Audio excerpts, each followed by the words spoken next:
야고보서 2장 1절부터 13절,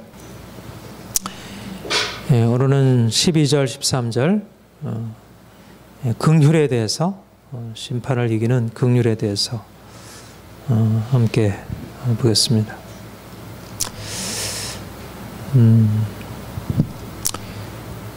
우리 자신을 아는 지식과 하나님을 아는 지식은 아주 밀접하게 연관되고요.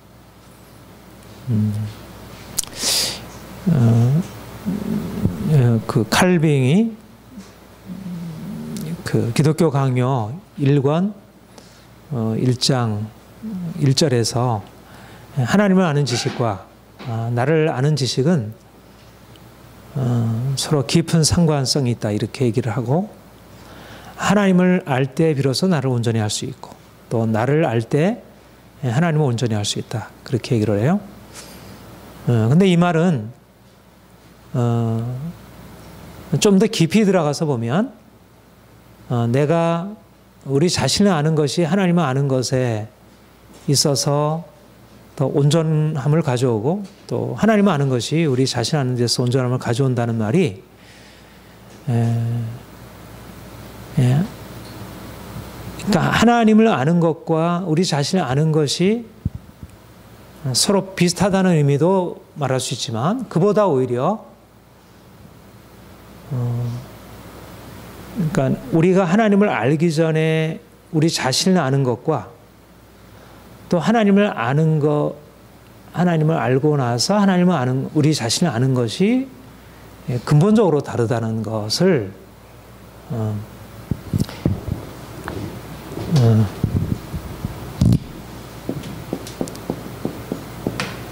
하나님을 아는 것, 또 우리 자신을 아는 것,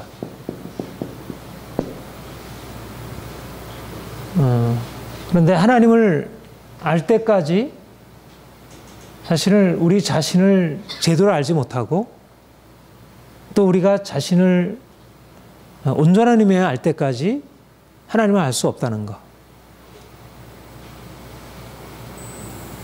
우리가 이제까지 하나님을 아는 것이, 그것이 우리 자신을 아는 제대로의 알미 아니라는 사실을, 그러니까 하나님을 알면서 우리에게 주어지는 이제 그 결정적인 어떤 그 변화가 있는데, 그것이 바로 우리가 우리 자신을 잘 모르고 있구나,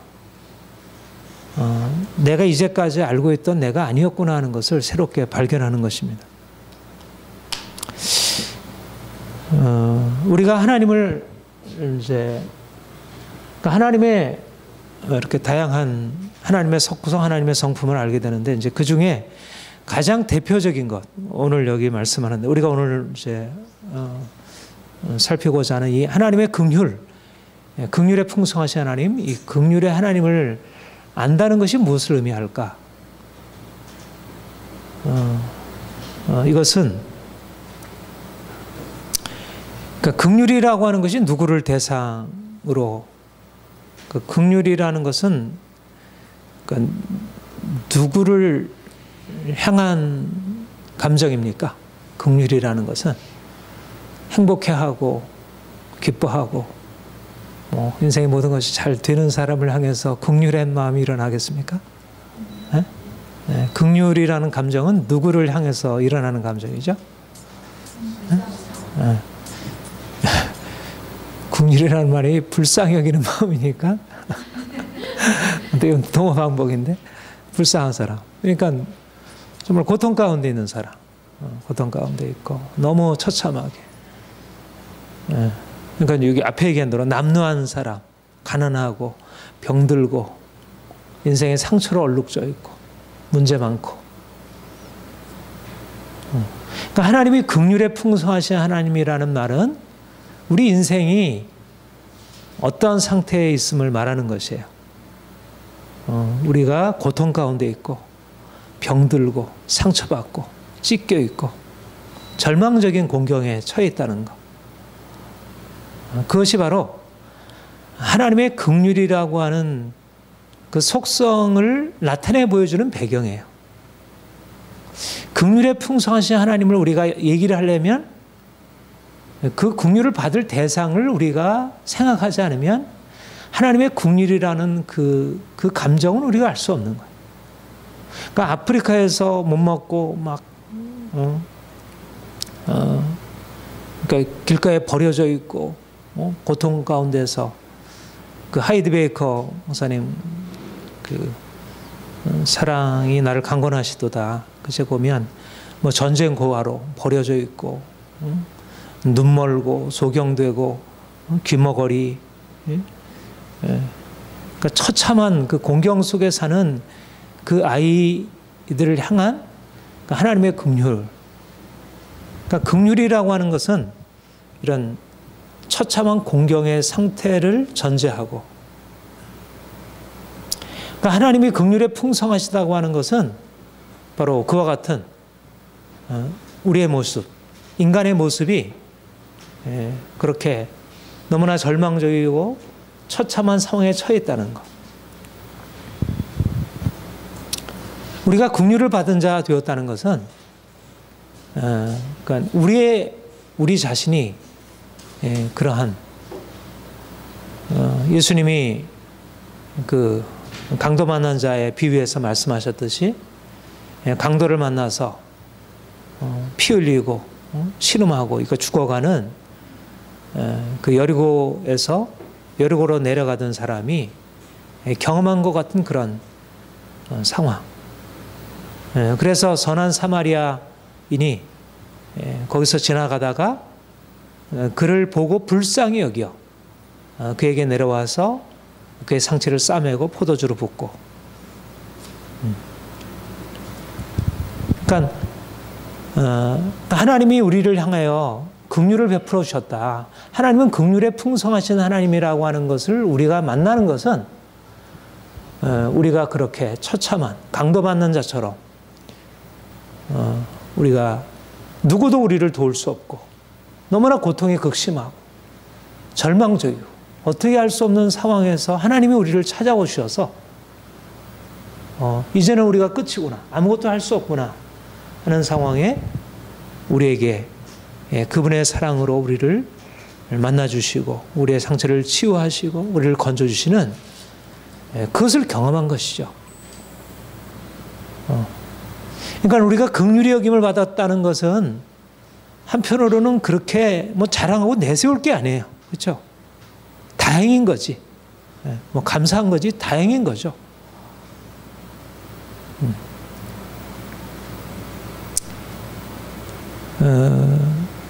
그 하나님의 사랑, 하나님의 아가파의 사랑을 얘기할 때 그 사랑의 핵심은 긍휼의 감정입니다.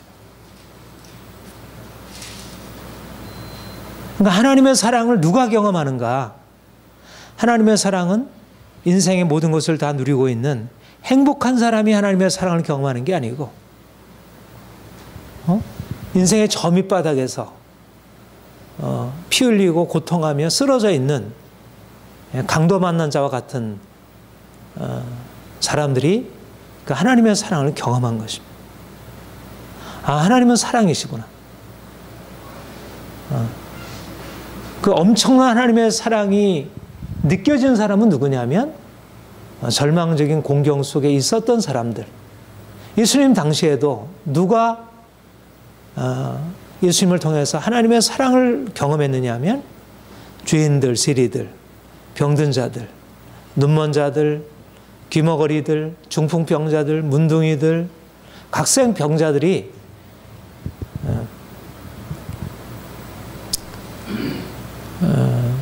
우리 마태복음 9장 우리 36절 한번 찾아봅시다.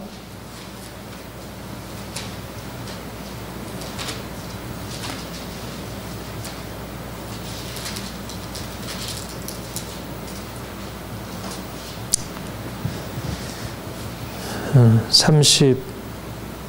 35절부터 36절 우리 같이 읽겠습니다. 시작.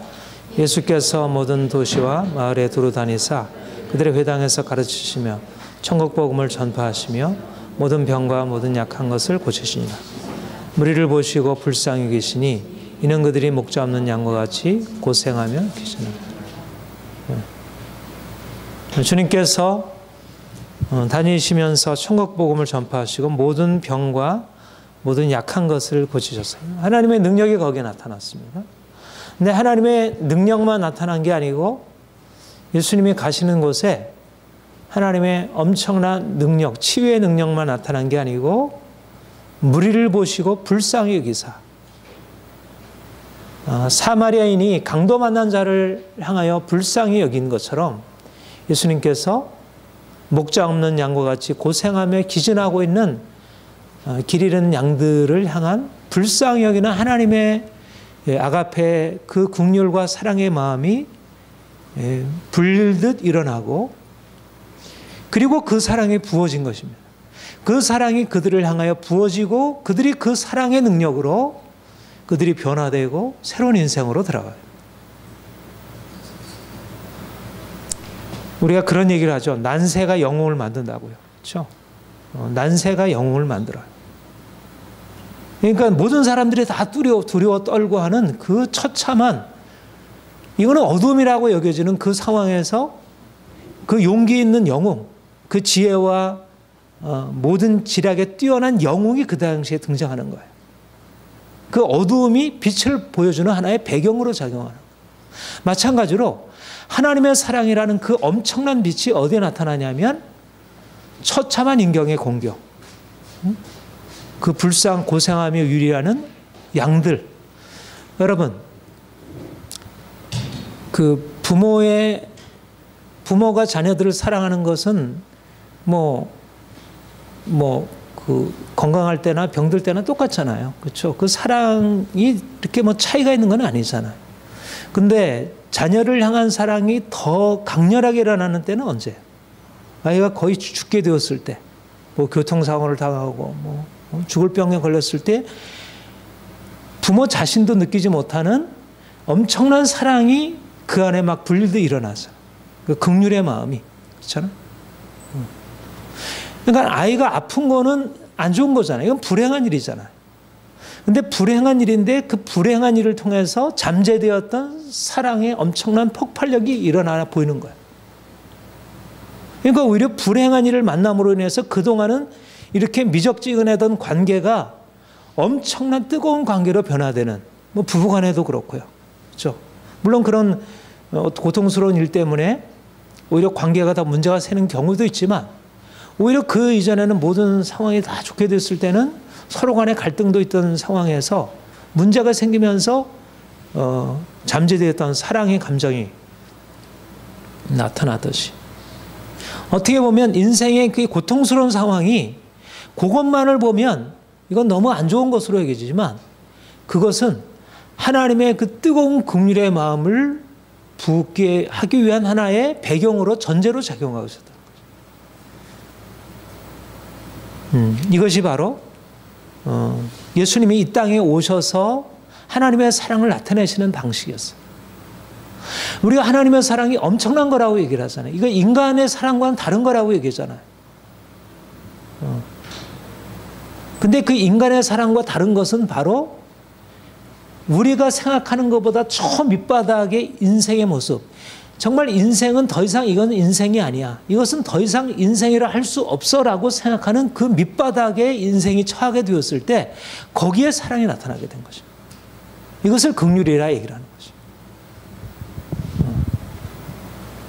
거죠. 그러니까 우리는 바로 이 사랑을, 그러니까 이 사랑이 이미 나타난 바 되었지만 이 사랑을 하나님은 사랑이시구나, 예수님은 사랑이시구나 하는 것을 직접적으로 경험한 사람 누구예요? 그거는 바로 그 긍휼을 경험한 사람들이에요. 말하자면 저 밑바닥에 살아가는 고생하며 유리하는 양들이 그 긍휼을 경험한 거예요. 죄인과 세리들, 병자들, 전혀 인생에 아무런 소망도 없던 사람들이 그 긍휼을 경험한 거예요. 오히려 건강하고 모든 것이 다 잘 되고 있던 사람들은 긍휼을 경험할 그 뭐가 없었어요. 그들에게는 필요 없었고 오히려 그들은 그 긍휼을, 하나님의 나타나시는 그 긍휼을 오히려 거부했어요. 그거를 오히려 비판했고, 그들이 볼 때는 오히려 자기들과 같을 수 없는 사람들이잖아요. 가까이 해서는 안 될 사람들이었잖아요. 근데 주님은 그들을 향하여 그 긍휼의 사랑으로 다가가신 거죠. 우리가 긍휼을 경험한다는 것은 바로 이제 우리가 그런 상태에 처하게 되었음을 전제하고 있다는 것입니다. 우리 에베소서 2장 우리 한번 같이 읽어봅시다. 에베소서 2장에 보면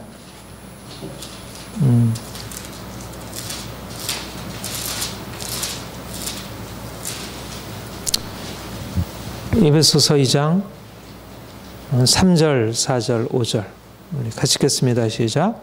전에는 우리도 다 그 가운데서 우리 육체의 욕심을 따라 지내며 육체와 마음에 원하는 것을 하여 다른 이들과 같이 본질상 진노의 자녀였더니 긍휼이 풍성하신 하나님이 우리를 사랑하신 그 큰 사랑을 인하여 허물러 죽은 우리를 그리스도와 함께 살리셨고 너희는 은혜를 구하는 것들.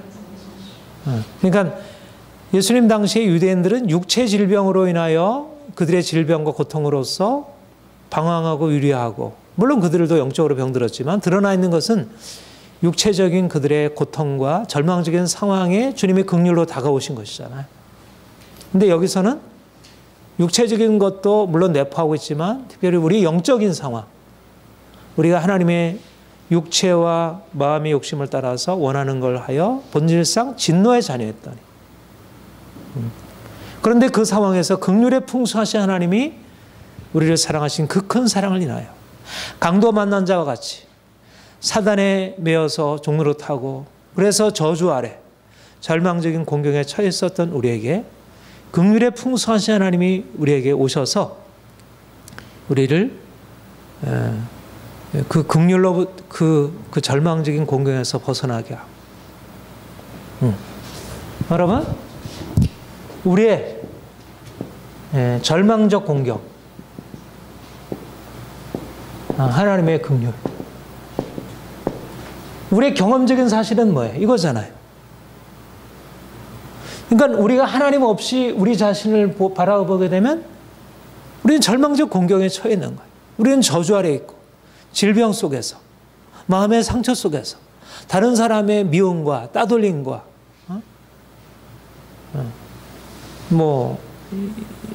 요 며칠에 일어난 대구 따돌림을 당해가지고 자살하고,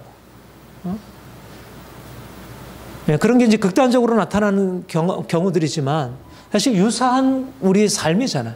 우리의 삶의 조건이 그렇게 소외당하고 고통을 당하고 상처 입고, 부모 자녀 간에, 가정에서, 직장에서, 이 사회에서 그야말로 고생하며 유의하는 우리 상황. 그러니까 절망적이잖아요. 여기에 무슨 기쁨이 있고 자유함이 있고 행복함이 어디 있겠어요? 그러니까 우리가 하나님 없이 인생을 바라볼 때 이런 상황인 것입니다. 그런데 우리의 눈을 열어서 그 절망적인 공경에 찾아오신 하나님의 긍휼이라고 하는 전혀 새로운 계시적인 사실을 우리가 바라보고 알게 될 때 전혀 다른 것을 보게 됩니다. 말하자면 그 아이가 고통할 때 그 고통이라는 사실은 절망적이지만 그 고통을 위하여 부어주는 어머니의 그 사랑과 그 부모의 그 사랑은, 물론 우리는 나타나는 그 고통 거기에다 초점을 맞추니까 아무리 그 뜨거운 사랑이 부어져도 그 상황조차를 안 좋다 생각할지 모르지만, 그러니까 우리가 무엇을 보느냐, 우리의 절망적인 공경을 보느냐, 그 절망적인 공경을 향하여 나타내 보이시는 하나님의 사랑과 그 긍휼의 계시를 보느냐. 우리가 우리의 상황 속, 우리의 부정적인 상황에서 우리가 감사하고 또 오히려 그것을 오히려 전혀 새롭게 그 상황을 전혀 다르게 해석하고 전혀 다르게 바꿀 수 있는 그 힘은 어디에서 일어나냐면, 우리가 경험하는 이 우리의 인간적인 경험의 사실을 넘어서 있는 이 영적인 하나님이 그것에 찾아오셔서 우리에게 행하신 일들, 예수 안에서 우리가 진노의 자녀였더니 그러나 긍휼의 풍성하신 하나님이 우리를 사랑하신 그 큰 사랑을 인하여 우리가 살리심을 받았다는 거예요. 하나님의 그 긍휼이 우리에게 주어졌구나. 이 엄청난 것이, 우리는 그냥 처참한 공경 가운데 있는 자가 아니라 긍휼을 입은 자라는 새로운 이름으로 불려지는 것입니다. 아까 얘기한 대로 긍휼을 입은 자라고 하는 것은 현실적으로 보면 그거는 결코 자랑할 만한 사실은 아니에요. 그렇죠? 우리가 그 긍휼이라고 하는 것이 그냥 인간적인 불쌍히 여김이라면 그게 무슨 뭐 긍휼을 입었다는 게 무슨 자랑할 바가 되겠어요. 긍휼, 아예 그런 문제가 없이 병들 안 들고 상처 안 입고 긍휼을 안 입는 게 낫지. 예. 근데 이 긍휼은 그냥 그런 긍휼이 아닌 거예요. 우리가 뭐 거지가 되어가지고 뭐 동정을 받는 게 이런 차원이 아니잖아요. 우리가 가지고 있는 처참한 공격을 통해서 그 긍휼에 풍성하신 그 하나님, 그 엄청난 그 사랑의 하나님을 우리가 만나게 되고 그분이 우리에게 찾아오셔서 우리를 만나주셨다는, 감히 누구도 만날 수 없는 그분이 우리를 만나주시고 우리가 그분의 사랑 안에 들어가게 되었다는, 그분의 관계 안에 들어가게 되는. 그러니까 우리가 무엇을 볼 것인가? 우리 자신의 우리의 고통을 볼 것인가? 아니면 우리를 향하여 그 고통을 통해서 찾아오신 그 긍휼의 하나님을 볼 것인가?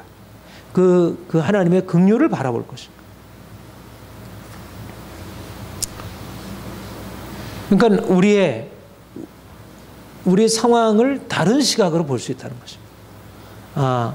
우리는 처참한 공경 가운데 있는 존재가 아니라 하나님의 긍휼이 부어지는 그런 사람으로 살고 있구나.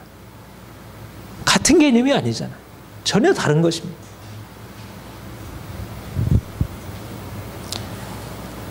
우리가 긍휼을 입은 자가 되었다는 것, 긍휼을 얻은 자가 되었다는 것은 우리가 먼저 아까 진노의 자녀였더니, 진노의 자녀, 하나님의 진노라는 것을 전제하는 것입니다. 진노. 그러니까 진노와 긍휼은 서로 대비되는 개념이에요. 로마서 9장에 보면 진노의 그릇과 긍휼의 그릇을 서로 대비하고 있습니다. 우리가 강도 만난 자였다는 것, 우리가 고생하며 유리하는 양과 같은 존재가 되었다는 것. 우리가 긍휼을 입는다는 것은 무엇을 전제하냐면 우리가 먼저 진노 아래에 있다고 하는 것을 전제하는 것이죠. 그러니까 우리가 가지고 있는 이 공경이 그냥 공경이 아니라 하나님의 진노로, 우리의 죄로 말미암는 하나님의 진노로 말미암았다는 것. 우리가 주님을 만나기 전에는 우리 자신에 대한 이런 인식이 일어나지가 않아요.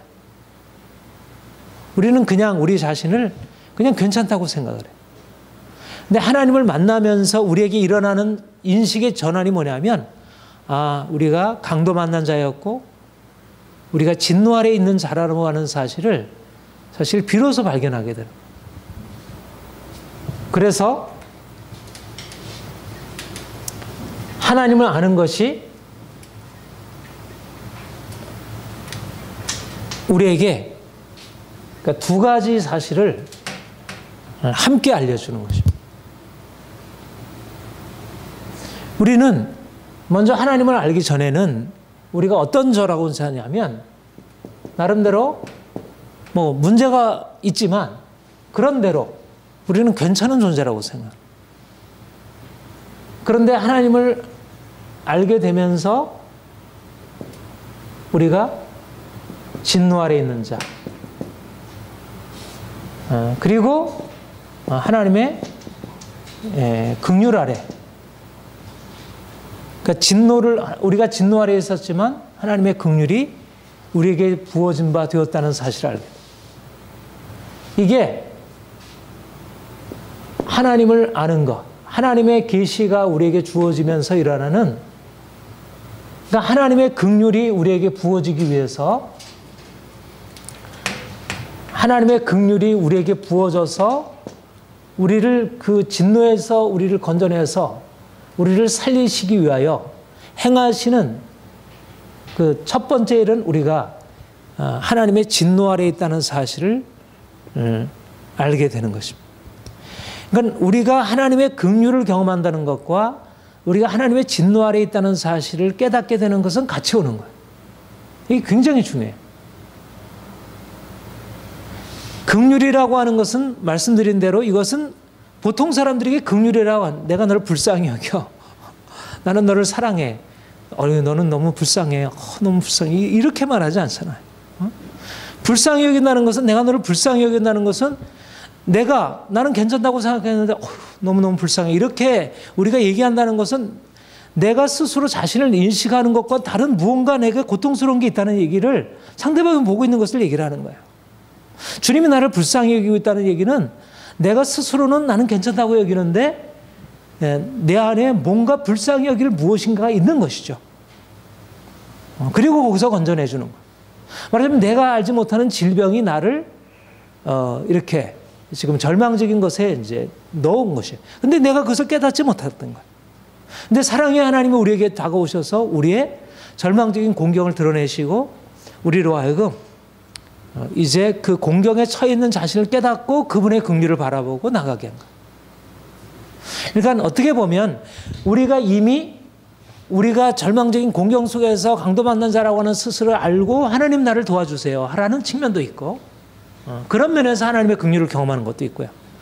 또 한편으로는 그러니까 우리 자신이 어떻게 죄인인지 어떻게 진노 아래 있는지 사실은 영적인 것이잖아요. 내가 육체적으로 질병을 가지고 있고 뭐 상처를 받고 있는 부분이야 내가 느끼고 있는 거잖아. 여기서 벗어나고자 하는 바를 알고 있지만 내가 영적으로 병들고 영적으로 내가 묶여있고 고통 속에 있는 것은 아예 느끼지도 못하는 거예요. 느끼지도 못하고. 그런데 하나님이 그것을 비추셔서 내 안에 있는 그런 절망적인 공경을 깨닫게 하시고 그래서 하나님의 긍휼을 깨닫게 하시는. 그래서 오히려 우리가 하나님의 정말 하나님이 얼마나 엄청난 아가페 사랑으로 그 긍휼로 우리에게 다가오셨다는 사실을 깨닫기 위하여 우리에게 부어지게 되는 그것을 위한 전제가 뭐냐면 내가 죄인이구나. 내가 절망적인 공경에 처했구나를 아는 거예요. 그러니까 뭐가 은혜냐면 내가 죄인이라고 하는 사실을 아는 게 은혜예요. 누가 하나님의 긍휼을 경험하는가? 내가 죄인이라는 사실을 알고 내가 하나님의 진노 아래 있다는 사실을 아는 사람이 하나님의 긍휼을 의지하게 되고 그리고 그 긍휼에서 벗어날 수 있도록 하나님께 나아가게 되고 그래서 긍휼을 잊게 되는 거예요. 그러니까 하나님의 긍휼로 나가기 위해서는 먼저 무슨 경험이 필요하냐면 진노 아래 들어가는 경험이 필요한 거예요. 진노의 경험이 필요한 거예요. 역설적이죠. 예. 그러니까 예를 들면 내가 육체적으로 건강하고 뭐 부자고 내 인생에 아무런 문제가 없어요. 그러면 이 사람들은 어떻게 긍휼을 경험할까? 나는 돈도 있고 나는 뭐 자녀들도 잘 되고 내 인생에 아무것도 문제가 없는데 그럼 하나님의 아가페 사랑, 긍휼의 그 풍성하신 하나님의 사랑을 어떻게 경험할까? 그 사람은 경험할 수 없잖아요. 인생에 문제가 없으니까. 그 사람은 어떻게 해야 경험할 수 있겠습니까? 내가 진노 아래 있는 죄인이라는 사실을 깨달아야 경험하잖아. 나도 강도받는 자이구나. 저렇게 어려서부터 상처받고 고통받은 저 사람만이 아니고 나도 강도받는 자이구나 라는 사실을 내가 알아야 건강한 자에게는 의원이 쓸 데 없고 병든 자에게라 쓸 데 있느니라. 내가 병든 자가 아닌데 어떻게 의사 되신 주님을 기대할 수 있겠어요? 나와는 상관없는 얘기지. 탕자 얘기는 나와 상관없는 얘기고 강도 만난 자 얘기는 나와 상관없는 얘기지. 근데 강도 만난 자 얘기가 내기가 되고 그리고 탕자 얘기가 내기가 되려면 내가 탕자라는 사실, 내가 강도 만난 자라는 사실을 내가 깨달을 수 있어야 하는 거죠. 그러니까 예수님 당시에 바리새인들, 서기관들은 그들 스스로가 강도 만난 자, 탕자라고 생각하지 않으니까 예수님을 통해서 나타난 하나님의 그 엄청난 긍휼, 진노 아래 있는 자들을 향한 하나님의 긍휼을 경험하지 못했어. 그런데 육체적으로 공경 가운데 있었던 그런 병자들, 죄인 세리들은 하나님의 긍휼을 경험할 수 있었던 거죠. 그러니까 바리새인들, 서기관들이 하나님의 긍휼을 경험하려면 그들도 첫째 아들과 마찬가지로 나도 탕자구나, 나도 죄인이구나, 나도 진노 아래 있구나 하는 것을 깨달아야 하는 것입니다. 근데 영적으로 보면 그거는 겉으로 볼 때는 다 멀쩡해 보도 영적으로 보면 다 동일한 상황에 처해 있는 것입니다. 이것이 바로 종교개혁자들이 생각했던 인간은 전적 부패한 죄인이라는 사실에 대한 깨달음이었어요. 그리고 하나님의 긍휼로 나가기 전에 먼저 하나님의 진노 아래 있음을 깨닫는 것이 필요하다. 그래서 그거를 먼저 율법의 정죄를 통해서 복음의 칭의로 들어가는 것으로. 그러니까 율법이 와서 먼저 정죄를 하고 먼저 내가 진노 아래 처하게 되고 그리고 복음에서 말하는 이 긍휼로 나가게 되는 것. 이거를 우리가 하나님의 은혜로 발견하는 그런 순서로 얘기를 했어요. 루터가 처음 그렇게 생각을 했고 칼뱅도 그런 생각을 이제 받아들이게 되었고, 물론 이제 이런 생각 이런 것에 좀 신학적으로 이제 비판할 것도 있지만 아무튼 종교개혁자들이 느꼈던 가장 중요한 핵심적인 경험은 뭐냐면 하나님의 긍휼을 누가 경험하는가? 죄인만이 경험할 수 있다는 거예요. 나를 죄인으로 여길 수 있는 사람만이 하나님의 긍휼을 경험하지 내가 죄를 죄인으로 여길 수 없는 사람은 하나님의 긍휼을 경험할 수 없다는 거예요. 그러니까 하나님의 아가페 사랑은 누가 경험하는가? 그것은 내가 하나님의 진노 아래 처해 있었던 사람만이 진노 아래 처해 있는 자신의 죄인된 그 불쌍히 여김을 받아야 할 존재라는 사실, 하나님이여 나를 불쌍히 여기소서라고 하나님 앞에 외칠 수밖에 없는 사람만이 그것을 알게 된다는 것. 이것이 종교개혁적인 영성에 아주 탁월한 하나님의 부으신 것이었어요. 종교개혁자들에게 부으신 그 탁월한 계시적인 영성의 그 새로운 흐름이 뭐냐면 이거였어요. 우리가 정상적이지 않다는 거. 하나님의 계시의 빛이 비춰지면서 그들은 이제 인간으로서 더 신적인 것에 오르라고 했어요. 이전에는 캐톨릭에서는 우리가 이 정도 차원에 올랐는데 이거보다 더 신적인 곳에 오르려고 했어요. 그런데 루터나 칼뱅은 신적인 것에 오르는 것이 목표가 아니었고 하나님의 계시가 주어지면서 그들은 저 밑바닥, 지옥 밑바닥에 떨어져 있는 자신의 모습을 본 거예요. 그러니까 나를 불쌍히 여기소서가 저절로 입에서 나온 거예요. 그러니까 종교개혁적인 영성, 우리 개신교의 영성의 핵심은 뭐냐면 나를 불쌍히 여기소서요. 나를 불쌍히 여기소서. 나를 도와주세요. 나는 너무나 내가 어찌할 수가 없어요. 내 죄의 이런 것을 내가 어떻게 벗어날 수가 없어요. 나 좀 도와주세요. 그러니까 하나님 앞에서, 거룩하신 하나님 앞에서 그렇게 철저하게 깨어진 심령으로 하나님의 은혜를 구하고 그의 긍휼을 구한 것이. 그리고 거기에 주님께서 오셔서 부으신 거예요. 심령이 가난한 자, 의에 줄이고 목마른 자, 애통하는 자가 되어서 그 하나님의 축복을 그들이 경험한 거예요. 종교개혁자들, 왜 종교개혁 이후에 개신교가 그런 하나님의 축복 안에 들어갔는가?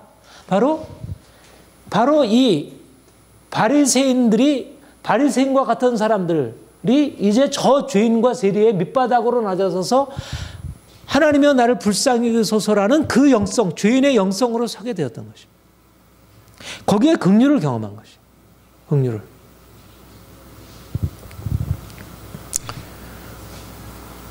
저는 우리가 바로 그런 하나님의 계시적인 것입니다.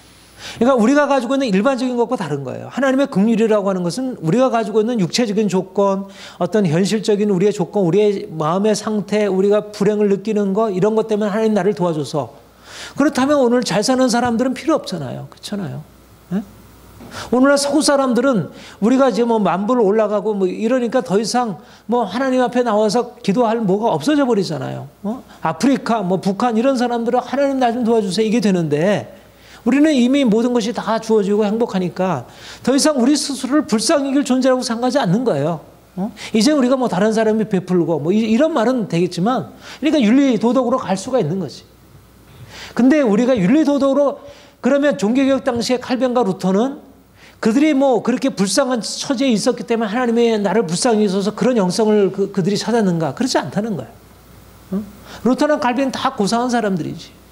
지적으로 다 높은 사람들이고. 그런데 그들이 나를 불쌍히 여기소서라는 어떤 죄인을 불쌍히 여기시는 하나님의 긍휼을 붙들었던 그것은 하나님이 그들에게 계시적으로 그들의 영적인 상황을 비추시고 그리고 영적인 상황에 하나님의 그 긍휼이 어떠한 것을 하나님께서 깨닫게 알고 한 것이죠. 아, 하나님의 사랑이 이런 것이구나. 그러니까 이전에 캐톨릭 안에서 하나님을 알고 있었던 차원과는 다른 차원의 계시가 그들에게 부어집니다. 하나님의 사랑. 그러니까 하나님의 사랑이 부어지기 위해서, 하나님의 긍휼이 부어지기 위해서 그들이 자신이 진노 아래 있는 자라고 하는 처참한 공격을 주께서 깨닫게 하신 거죠. 그들이 먼저 강도 만난 자가 된 거예요. 먼저. 아니, 이미 강도 만난 자이지, 모든 사람들이. 그런데 스스로 강도 만난 자인 걸 모르고 있는 거지. 그런데 주님이 그들에게 오셔서 너희가 강도 만난 자라는 사실을 깨닫게 하시고, 그러면서 말하자면 하나님이 그들에게 그 긍휼을 부어주시기 위해서 강도 만난 자와 같은 처참한 공경을 그들에게 깨닫게 하신 것입니다. 이게 종교개혁에 하나님이 행하신 일이에요. 오늘날 우리가 사실은 뭐 고상한 도덕성, 이웃사랑으로 나아가기 앞서서 우리에게 필요한 것은 뭐냐면 그런 하나님의 긍휼의 경험이에요. 다시 말하면 철저한 우리 자신의 공경에 대한 아주 깊은 인식이에요. 그러니까 지금 필요한 것은 우리가 이웃사랑으로 나가기 위하여, 우리가 긍휼을 행하는 것으로 나가기 위하여 우리에게 필요한 것은 내가 죄인이라는 사실을 깨닫고 하나님이 나 같은 죄인을 어떻게 살리셨는지라는 그 인식이 우리 안에 일어나야 진정으로 다른 사람을 이제 그 하나님의 긍휼을 가지고 사랑하는 거죠.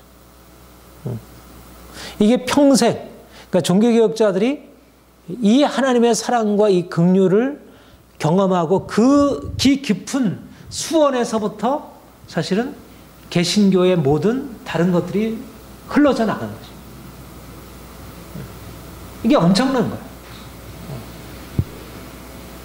그러니까 그냥 죄인을 죄인으로 깨닫는, 그러니까 오늘날은 사실 사람들이 죄의식이 없잖아요. 자기의 죄에 대해서 애통해하고 슬퍼하고 이런 거 없잖아요.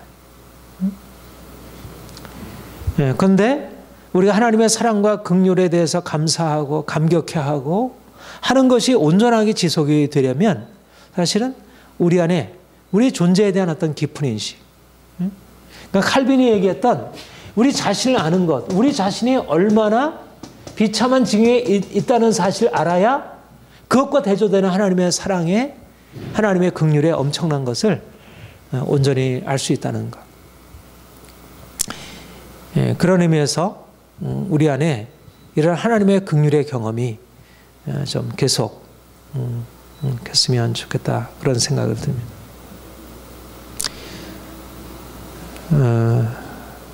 우리 마태복음 한번 9장을 찾아봅시다. 마태복음 9장. 예수님께서 그 마태 9장 9절 이하에 보면 세관에 앉아서 나를 따르라 하시고, 그래서 음식을 잡수실 때 많은 세리와 죄인들이 와서 예수님과 제자들과 함께 식사를 하게 되었습니다. 그런데 이제 바리새인들이 보고 그의 제자들에게 어찌 너희 선생은 세리와 죄인들과 함께 잡수시느냐. 우리 12절 13절 우리 같이 읽어보겠습니다. 시작. 예수께서 들으시고 이르시되 건강한 자에게는 의사가 쓸데없고 병든 자에게라 쓸데있느니라. 너희는 가서 네가 긍휼을 원하고 제사를 원하지 아니하노라 하신 듯이 무엇인지 배우라. 나는 의인을 부르러 온 것이 아니요 죄인을 부르러 온노라 하시니라. 여기서 예수님이 자신이 죄인에게 긍휼을 베풀러 오셨다는 사실을 말씀하고 있죠.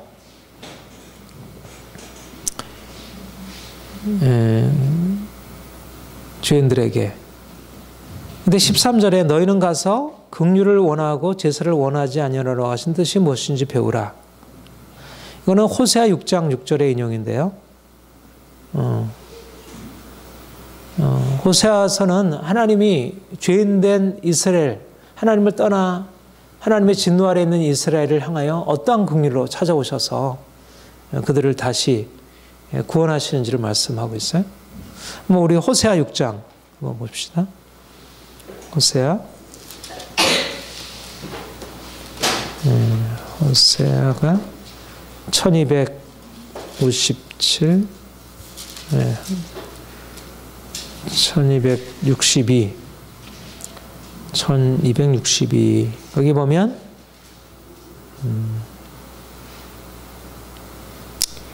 오라 우리가 여호와께로 돌아가자. 여호와께서 우리를 찢으셨으나 도로 낫게 하실 것이요 우리를 주셨으나 싸매어 주실 것이라.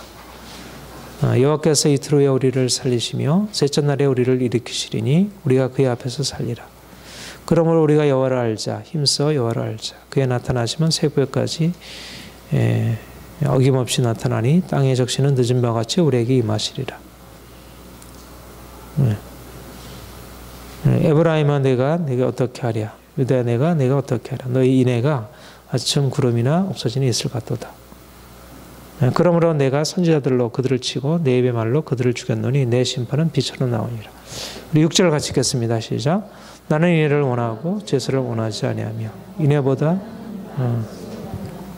여기에 보면 6장 1절에 우리가 여호와께로다. 여호와께서 우리를 찢으셨으나 도로 낫게 하실 것이요 우리를 치셨으나 우리를 싸매어 주실 것이요. 이게 하나님의 긍휼, 하나님의 사랑을 나타내 주셔요.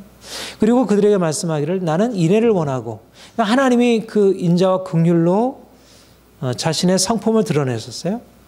그리고 그들에게 말씀하기를 너희도 내가 너희에게 한 것처럼 너희도 서로 간에 그런 인애로 긍휼로 행하라. 이렇게 이제 말씀하시는 것이죠. 그러니까 하나님이 이스라엘 백성들을 향하여 그러한 그들을 치셨으나 그들의 죄로 인하여 그들을 진노하시고 그들을 때리셨지만 그들을 긍휼로 건져내셨어요. 그러니까 하나님의 긍휼이 그러니까 하나님의 진노가 있었고 그 진노 다음에 하나님의 긍휼이 찾아와서 그들을 진노에서 건져내시고 진노로 인하여 그들을 죽이셨지만 그 긍휼로 인하여 살리신 것. 그리고 이제 그들이 진노 아래서 그들이 죄로 말미암아 진노 아래에 있었다면 이제는 하나님의 긍휼을 받아서 이제는 긍휼을 행하는, 다시 말하면 의를 행하는 자로 그들을 이제 바꿔 가시는 것입니다.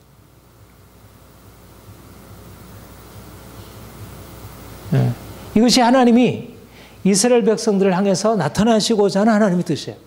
그런데 하나님의 긍휼을 받은 것은 뭐냐면 하나님의 긍휼이 그들에게 나타나. 하나님의 긍휼이 그들에게 나타나서 그 긍휼로 인하여 그들이 그 죄에서 벗어나서 다른 사람에게 긍휼을 베푸는 자로 변화시켜 가시는 것이 이게 하나님의 뜻이에요. 그러니까 이렇게 생각할 수 있어요. 하나님의 긍휼이라고 하는 것은 고통 가운데 있는 이스라엘 백성들을 살리는 원천이 되기도 하고 또 한편으로는 하나님의 긍휼은 그 죄로 인하여 다른 사람을 미워하고 서로 악하게 행하는 그 죄로 인하여 진노 아래 있는 자들을 살리셔서 그들의 생각과 그들의 마음을 바꾸어 그들을 하나님의 성품에 참여케 하기 위한 것이기도 합니다. 그러니까 긍휼은 그들을 진노에서 일으켜내는 것만이 아니라 긍휼 안에는 그 긍휼의 성품을 그들에게도 부어서 그들이 동일한 그 긍휼의 마음으로 살아가도록 이중적인 목적, 그들을 고통에서 건져내는 데만 긍휼이 작용하는 것이 아니라 그 긍휼을 통해서 살림을 받은 자들이 그 긍휼을 배우게 되는 것입니다. 말하자면 강도 맞는 자가 그 긍휼 때문에 그 사마리아인의 긍휼 때문에 살림을 받았어요. 근데 내가 살아났다는 것과 내가 살아났다고 해서 동일하게 행한다는 것은 별개 문제잖아요. 그렇죠? 우리가 하나님의 긍휼을 입었다는 것과 하나님처럼 행하는 것은 별개 문제라고 생각할 수 있어요. 그런데 하나님의 긍휼은 어떠한 성격, 어떠한 특성을 지냐면 하나님이 그들을 긍휼로 건져내시는 것에 끝나는 것이 아니라 그 긍휼로 건져냄을 받은 자들이 이제 하나님의 긍휼을 가지고 살아가도록 하나님의 목적이 그것이 있다는 것입니다. 여기에 그러니까 호세아서가 가지고 있었던 호세아서의 긍휼 안에는 두 가지, 그들을 고통 가운데서 건져내시는 하나님의 성품이 드러나고 또 그 성품을 통해서 나타나신 그것을 이스라엘 백성들이 그 긍휼을 입은 자들이 그 하나님의 성품을 그대로 나타내도록 하려 하시는 이것이 바로 긍휼이 의의 핵심인 것이. 긍휼이 하나님이 이스라엘 백성들을 왜 진노하셨냐면 긍휼이 없었기 때문에 진노하신 것이에요. 그들이 사랑하지 않고 미워하고 그렇게 행하게 돼요. 그래서 그들을 긍휼로 건져내시고 이제는 긍휼을 가진 자로. 그런데 바리새인들은 율법을 아는 자들이었잖아요. 그렇죠? 근데 율법의 핵심이 뭐냐면 긍휼인 것입니다. 그렇게 말씀드렸죠. 율법은 어디서부터 비롯되냐면 하나님의 그 구원의 전제 위에서 율법이 시작됐어요. 하나님의 그 사랑, 긍휼의 사랑이 율법의 기초이고 율법의 전제이고 율법이 거기 위에 서 있어요. 그리고 율법은 그걸 지향하고 있어요. 그러니까 하나님이 이스라엘 백성들에게 율법을 주신 것은 바로 그들을 구원하셨을 때 나타내셨던 그 사랑의 성품을 그들이 배워서 실제적으로 그렇게 살아가도록 하기 위해서 그들에게 율법을 주신 거예요. 그런데 이스라엘 백성들은 그 율법을 알면 율법을 듣고 행하지만 정작 율법이 지향하고 있는 그 긍휼을 잃어버리고 율법에서 얘기하고 있는 제사는 드리고 있지만 율법이 본래적으로 나타내고자 했던 그 긍휼을 잃어버렸던 것이죠. 그래서 내가 긍휼을 원하고 인애를 원하고 제사를 원치 아니하노라는 말을 너희가 알지 못하였도다. 그러니까 주님은 그러니까 우리가 여기 여러분들이 이것을 여러분들에게 말씀드리려고 하는 거예요. 그러니까 우리가 긍휼을 입었다는 게 무엇을 의미하는가? 긍휼을 입었다는 것은 단지 우리가 고통 가운데서 건짐을 받았다는 것을만을 의미하고 거기서 딱 끝나지 않는다는 거예요. 거기서 끝나지 않고 긍휼을 입었다는 것은 우리가 긍휼을 행하도록 주께서 우리를 이끌어 가신다는 거예요. 그 긍휼 안에는 하나님의 거룩한 우리를 그 하나님의 긍휼의 성품에 참여케 하시려는 그분의 목적을 그 안에 담고 긍휼이 주어진 거예요. 그러니까 불쌍한 자를 건져내는 것이 긍휼의 목적이 아니었다. 그러니까 불쌍히 여김을 받았다고 하는 것은 만약 우리가 그냥 동정을 받아가지고 거지가 그냥 몇 푼 우리가 도움을 받고 그냥 고통과 그것도 사실은 귀한 것이죠. 긍휼을 입었다는 것은. 근데 그 정도의 긍휼이 아니고 그 긍휼의 목적이 우리를 하나님의 성품에 그러니까 긍휼을 입은 자라고 하는 것은 단지 진노에서 벗어나서 이제 가까스로 정상을 회복하는 것이 아니라 이제 그 긍휼을 행하는 자, 하나님의 성품으로 살아가는 자로 우리를 바꿔놓으신 것입니다. 이 긍휼은 이 성품은 우리가 가지고 있는 인간적인 것을 뛰어넘는 마치 하나님의 사랑이 죄인된 우리에게 나타났던 하나님의 그 긍휼의 사랑이 우리가 생각할 수 없었던 그 사랑의 나타남이었다면 근데 우리를 그 절망적인 공경에서 건져내어서 이제는 그 하나님의 거룩한 하나님의 성품 그 긍휼이라고 하는 엄청난 하나님의 성품에 우리를 참여하게 했어서 그렇게 행하도록 그렇게 요구를 하고 있는 거예요. 우리에게. 내가 너에게 원하는 건 그거다. 내가 인애를 원한다. 하나님 아는 것, 너희가 하나님을 아는 것은 바로 그러한 삶을 너희가 살고 난다. 너희가 그렇게 살지 않으면 내가 화가 난다. 이렇게 얘기를 하는 거예요. 살려놓고, 예수님께서 우리를 살려놓고, 나는 너희가 그렇게 살지 않으면 화가 난다는 거예요. 그리고 또 진노를 하시는 거예요. 그러니까 우리가 가지고 있는 이해와는 다른 차원의 것을 주께서 말씀하시는 거예요. 이게 하나님의 계시라는 것입니다. 그러니까 우리는, 자, 여기서 오늘 여러분들에게 이제 말씀드리는 중요한 하나의 포인트가 있습니다. 그건 뭐냐면 우리는 이걸 정상이라고 생각해요. 우리는 여기서 높은 것도 있고 낮은 것도 있고 우리가 우리의 불쌍한 상황도 있고 좀 더 고상한 상태도 있고 우리가 정상이라고 생각하는 요 범위가 있어요. 우리가 이것이 인간이라고 생각하는 것입니다.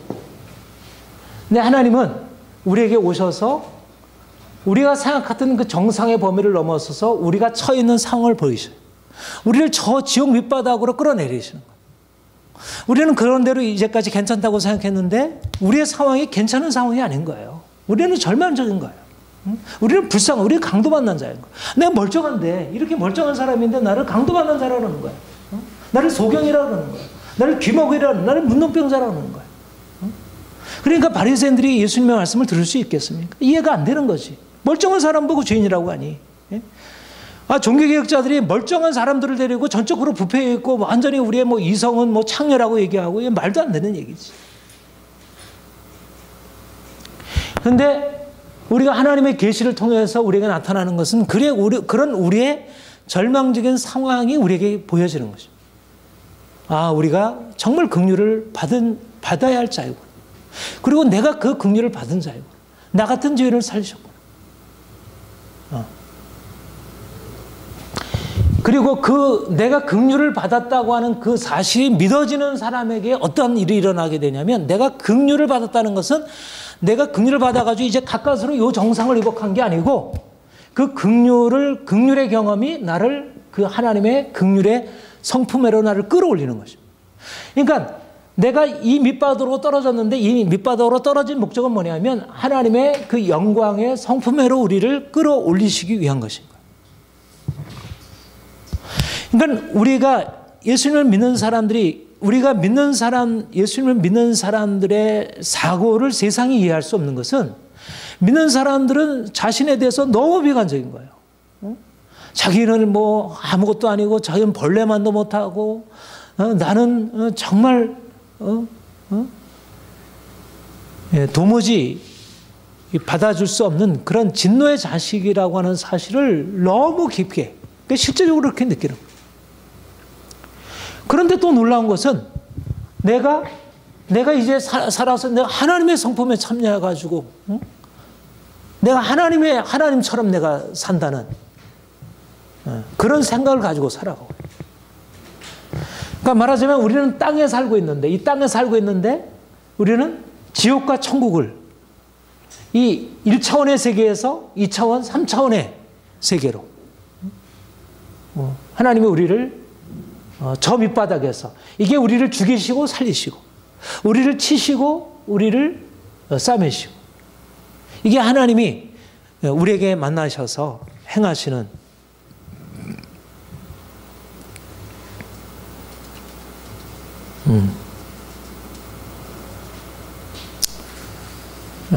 그래서 하나님이 우리를 이제 그분의 성품으로 우리를 바꾸시고, 이제 그분의 성품 안에서 이제는 우리 자신에 대한 잣대가 우리 자신의 것이 아닌 하나님의 성품이라는 잣대로 우리가 평가되는 것입니다. 하나님의 긍휼을 받은 자로서 우리가 긍휼을 행하는가 행치 못하는가로 평가가 되고, 그리고 이제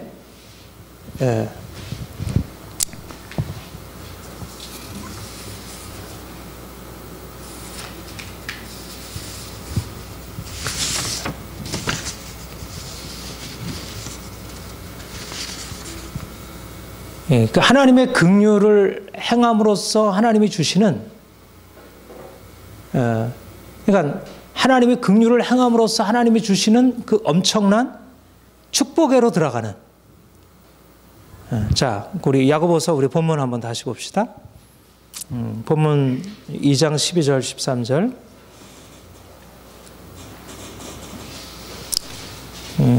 우리 한번 같이 읽읍시다. 시작. 너희는 자유의 율법대로 심판받을 자처럼 말도 하고 행하기도 하라.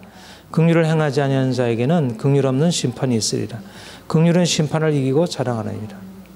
우리가 보통 긍휼이라고 하면 어떤 데 적용이 되냐면, 율법을 지키지 못하는 사람이 진노 아래 있음으로 인해서 자기 스스로는 경건치 않은 자가 자기의 행위로서는 뭔가 하나님 앞에 설 수 없는 자인데, 하나님이 불쌍히 계셔서 우리를 거기서 건져주시고, 그것이, 그러니까 그 긍휼이라고 하는 것은 그런 뭔가 내가 뭔가를 행하는 게 아니라, 율법의 어떤 기준으로 행하는 것이 아니라 내가 행하지 못했을 때 주어지는 것이 긍휼의 경험이잖아.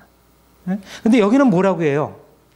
자유의 율법대로 심판을 받을 자라면 말도 하고 행하기도. 긍휼을 행하지 않은 자에게는 긍휼 없는 심판이 있으리라. 긍휼은 심판을 이기고 자랑하느니라. 여기서 긍휼이라는 말은 하나의 우리의 행함의 긍휼이죠. 행함의 긍휼. 그러니까 이제 하나님이 우리에게 우리의 성품을 주시고 긍휼의 행함, 긍휼의 행함을 말하자면 의로서 행함을 주께서 예하시고 이것에 따라서 평가를 하시겠다는 거예요. 이 율법에 따라서 평가하시고 여기에 따라서 우리에게 갚으시겠다는 거예요. 내가 긍휼을 행하면 거기에 따라서 하나님의 심판을 넘어서서 우리가 자랑할 수 있게 되고, 긍휼을 행하지 않으면 긍휼로는 심판이 있으리라. 이렇게 얘기를 하는 거예요. 우리가 가지고 있는 긍휼의 개념은 하나님의 긍휼을 받아서 심판받을 자들이 이제는 의롭다함을 받아서 다행이라는 쪽이잖아요. 근데 여기서는 내가 긍휼이 없으면 너는 심판을 받게 된다는 거예요. 내가 긍휼을 행하면 너는 심판을 이기고 자랑하게 된다는 거예요. 응? 우리가 가지고 있는 어떤 이신칭의의 개념과 어떻게 모순되는 것처럼 여기잖아요. 그런데 아까 말씀드린 대로 이러한 12절 13절의 말씀이 그렇게 긍휼이 하나님이 우리를 위해서 행하신 것만이 아니라 우리가 하나님의 성품을 가지고 행하는 것으로 말할 수 있도록 만드신 하나님의 역사가 있다는 것이죠. 그게 긍휼 안에 포함되는 하나님의 행하심이라. 그러니까 우리는 하나님의 긍휼을 받은 자로서 우리는 할 수 없어. 나는 아무리 하려고 해도 나는 그렇게 하나님의 뜻대로 살 수 없고 그렇게 긍휼을 베풀 수 없는 자라고 하는 그런 패배의식 속에서 우리가 바라보는 게 아니라 우리는 하나님의 긍휼을 받은 자이기 때문에 내가 긍휼을 행하는 자로, 그래서 하나님이 주시는 은혜와 축복을 받아 누리는 자로 우리 자신을 기대하는 거예요. 보다 적극적인 생각이죠. 야고보서의 전체적인 기조가 이제 그러한 것입니다. 나는 긍휼을 받은 자일 뿐만 아니라 나는 긍휼을 행하는 자로. 로마서 2장 10절에 보면 선을 행하는 자에게는 영광과 칭찬과 존귀가 있으리라. 악을 행하는 자에게는 환난과 공고가 있겠지만 선을 행하는 자에게는 영생으로 하리라. 그러니까 하나님이 우리에게 하나님의 긍휼을 경험하게 하고 이제는 긍휼을 행하는 자로 우리를 바꾸시고 우리로 하여금 그런 새로운 삶을 통해서 우리가 긍휼을 베푸는 삶을 통해서 우리에게 주시는 그런 새로운 기대가 우리에게 열려지는 거죠. 자, 이런 하나님이 우리를 이렇게 진노 아래 우리를 그러니까 두 가지 경험. 우리에게 있어서 우리가 하나님을 만난다는 게 두 가지 경험이 함께 동반되고 있다는 거예요.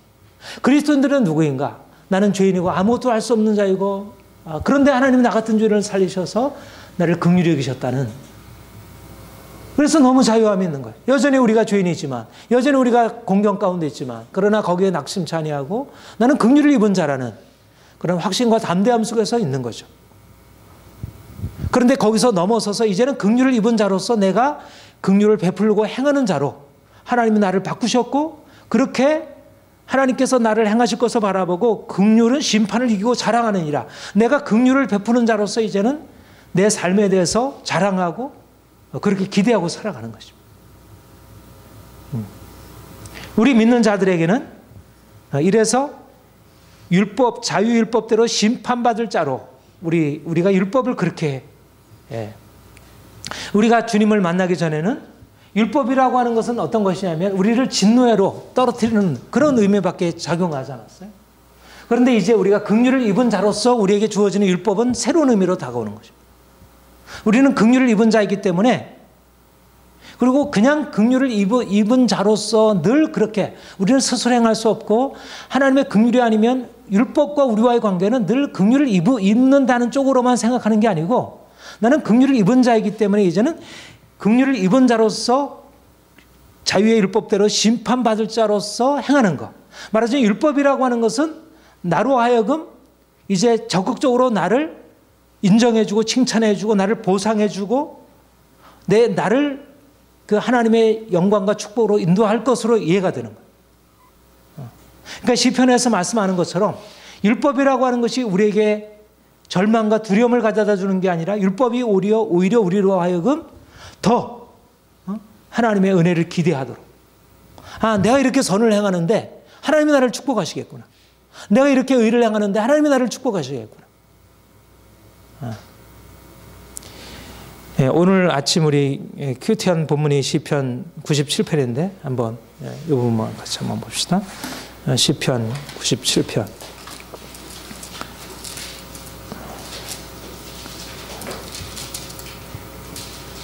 97편 1절 2절 같이 읽겠습니다. 시작. 여호와께서 다스리시니 땅은 즐거워하며 하나님 구름과 흑암이 그를 둘렀고 의와 공평이 그의 보좌의 기초로다. 하나님께서 다스리실 때 그 다스리심에 대해서 땅이 즐거워하고 허다한 섬이 기뻐하는데 그 이유는 의와 공평이 그의 보좌의 기초이기 때문에. 그 다음에 10절 11절 우리 같이 읽겠습니다. 12절까지 시작. 여호와를 사랑하는 너희여 악을 미워하라. 그가 그의 성도들의 영혼을 보존하사 악인의 손에서 건지시네. 의인을 위하여 빛을 뿌리고 마음이 정직한 자를 위하여 기쁨을 부리시는도다. 의인이여 너희는 여호와로 말미암아 기뻐하며 그의 거룩한 이름에 감사하자. 예. 우리가 하나님의 긍휼을 받아서 하나님의 사랑을 입은 자, 그래서 하나님의 의를 알고 하나님의 뜻을 아는 자, 하나님의 뜻을 행하는 자가 되었을 때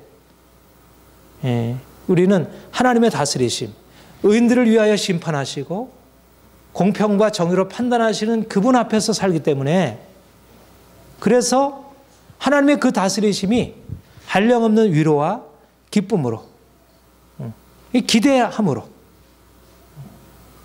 우리가 죄 가운데 있을 때, 죄 가운데 있을 때는 하나님의 진노 아래에 있었지만 이제는 내가 죄를 주님 앞에 내려놓고 주님이 나를 살리셨다는 사실을 알고, 내가 하나님을 알고 그 긍휼의 하나님을 알고 이 하나님을 기뻐하며 살아갈 수 있게 되고, 그래서 그것이 소망과 기대와 기쁨이 되는 것입니다.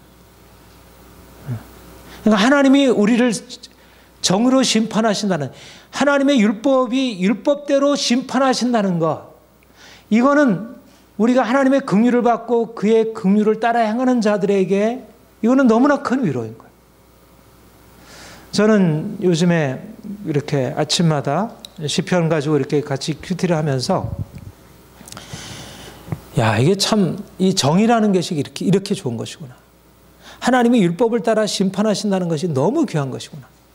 내가 하나님을 알지 못하고 내가 죄 가운데 있을 때 나는 나를 심판하신다는 것이 그냥 두려움으로만 다가왔는데, 하나님이 나를 심판하신다는 것이 너무나 귀한 일이구나. 그렇다고 해서 내가 완전하다는 거 아니고 내가 부족하지만, 그러나 그가 나의 부족함을 용서하시고 사하시고 나를 긍휼히 여겨주시고 또 그분의 성품에 참여하게 하시고, 이것이 그러니까 우리가 하나님이 우리의 행한 대로 판단하신다는 사실을 알게 되면서 더 큰 자유함과 기쁨이 주어지는 것을 이렇게 느끼게 되는 것을 보게 돼요. 우리가 하나님을 안다는 것, 하나님을 안다는 것이, 그 긍휼의 하나님을 안다는 것이 우리 인생 안에 어떤 우리 안에 있는 그 근원적으로 우리가 이제까지 알지 못했던 새로운 차원으로 우리를 이끌어내시고, 우리 안에 있는 저 밑바닥에 있는 그 문제들을 주께서 다뤄주시고, 그리고 우리가 이제까지 알지 못했던 그 하나님의 사랑과 긍휼과 그의 의와 정의와 공평과 그의 아름다움으로 우리를 이끌어 가시는, 이것을, 하나님을 안다는 것이 우리의 삶에 얼마나 귀한 것인지, 그래서 더 하나님을 더 깊이 알아야겠다는 생각을 합니다. 하나님을 더 깊이 알고 그분 안에서 산다는 것, 더 그분을 기뻐하고 산다는 것, 더 적극적으로 하나님을 알고 그분과 동행하는 삶을 살기를 바라게 됩니다. 기도하겠습니다. 하나님,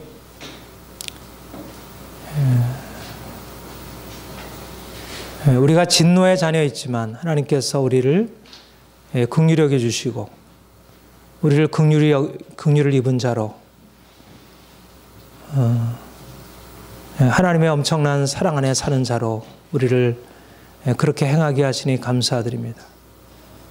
하나님, 우리가 자신의 인간적인 모습을 바라보고 실망하거나 악심하지 아니하고 우리를 향하신 하나님의 그 뜨거운 긍휼의 마음을 우리가 더 깊이 깨닫기 원합니다. 하나님, 우리가 더 하나님의 더 놀라운 긍휼과 그 깊은 사랑에 들어가기 위하여 우리가 얼마나 깊은 죄인인지, 우리가 얼마나 절망적인 자인지, 강도 만난 자인지 우리가 깨닫기 원하고, 그래서 한량없는 주의 사랑과 긍휼을 경험할 수 있기를 원합니다. 우리가 주님의 긍휼의 경험이 아니라면, 주께서 우리를 향해서 베푸신 그 십자가 그 사랑과 긍휼이 아니라면, 우리가 이 땅에서 누리고 있었던 우리의 삶의 모든 행복과 평안과 자유함이 아무것도 아님을 고백합니다. 하나님, 우리가 원하는 것은 단지 인간적인 자유와 평안과 행복이 아니라 하나님의 긍휼, 하나님의 사랑이라는 그런 계시적인 측량할 수 없는 그런 차원을 우리가 아는 것입니다. 하나님, 우리의 모든 것을 다 잃어버린다 할지라도 우리가 하나님을 알기 원하고, 우리가 하나님께서 우리에게 찾아오셔서 행하시는 그 역사 안으로 더 깊이 들어가길 원합니다. 우리가 때때로 하나님을 만나는 것, 하나님을 경험하는 것을 단지 우리의 인간적인 현실적인 문제 해결의 수단으로 도구로 삼을 때가 있습니다. 하나님, 우리가 하나님을 아는 것이 우리의 문제 해결을 위한 것이 아니라 오히려 문제를 넘어서 하나님 자신의 긍휼과 우리의 문제 해결보다 더 크고 놀라운 하나님을 아는 그 비밀을 우리가 경험할 수 있기를 원합니다. 그래서 하나님을 알므로 이제까지 우리가 살아왔던 삶의 모든 것보다 더 하나님을 추구하고, 하나님을 더 깊이 만나기를 추구하고, 하나님을 우리가 닮아갈 수 있기를 원합니다. 하나님이 우리를 긍휼히 여기신 것은 단지 우리가 처참한 공경에서 벗어나서 우리에게 평안과 행복을 얻는 것, 그런 현실적인 유익이 아니라 하나님의 긍휼의 마음, 그 엄청난 사랑의 마음을 우리에게도 부으시사 우리도 그 사랑으로 살게 하심인 줄 압니다. 하나님, 우리가 현실적인 삶의 평안과 만족에 머물지 않게 하시고, 이제는 하나님의 성품을 담은 자로, 주의 긍휼을 행하는 자로, 그래서 하나님이 영광 중에 오셔서 우리를 심판하실 때 우리가 주님 앞에 담대히 설 수 있도록, 긍휼 없는 자는 긍휼 없는 심판이 기다리고 있다 하셨습니다. 긍휼은 심판을 이기고 자랑한다 하셨습니다. 하나님, 우리가 이 땅에 사는 동안 하나님의 긍휼이 우리 안에 있어서 우리의 삶의 전체가 하나님의 사랑을 드러내는 그런 통로가 되게 하옵소서. 하나님, 우리에게 더 크신 영광으로 사랑으로 나타내시고, 루터가 만난 것처럼, 칼뱅이 만난 것처럼, 또 많은 하나님의 귀한 믿음의 선진들이 만난 것처럼 하나님을 만나서 알고 더 사랑하고 오직 주만을 높이는 저희들의 삶이 되기를 원합니다. 하나님, 단지 우리가 윤리적으로 도덕적인 삶을 실천하는 것 아니라 우리가 하나님의 그 성품에 참여한 자가 되어 세상을 놀라게 하며, 그리고 세상 가운데 하나님의 기적적인 영광을 드러내는 자로 살게 하옵소서. 우리에게 행하시는 주님을 찬양합니다. 감사합니다. 예수님의 이름으로 기도합니다. 아멘.